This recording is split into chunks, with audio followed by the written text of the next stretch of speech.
قم باهتزاز الشباك سواء كان ذلك من جانب النادي الصفاقسي او النادي الافريقي، ونجح فريق باب جديد في جانب زهير الذوادي الاعاده، رامي جريدي يرجعها، وبلال العيفه في محور دفاع النادي الرياضي الصفاقسي يتمكن من احداث الفارق وصعود المدافع المحوري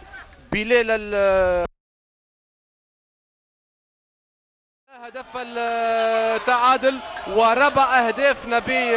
سوما والتسجيل والتعديل وانطلاقه اخرى لهذه المباراه. نشوفوا الاعاده، ماهر الحداد الى نبي سوما، نبي سوما التصويبه وجاوزت بلال العيفه وغلطت الحارس ايمن بن ايوب. اذا التعادل هدف مقابل هدف في نفس الوقت تقريبا اللي سجل فيه النادي الافريقي في الشوط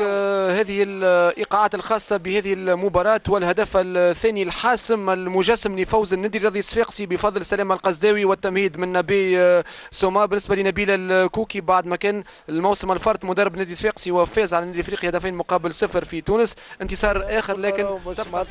قلت لك تنجم تكون حتى مش من التعليمات، تعليمات من المدرب، راهو نفس اللاعبين ينجموا معناتها نقولوا احنا يرجعوا للدفاع مش يحافظوا على النتيجه، ومش هكاك باش نجموا يحافظوا على النتيجه. بيان سور ما نقصوش من الهدف ممتاز سجله فريق الامل الرياضي حمام سوسه. شفنا فريق حمام نمف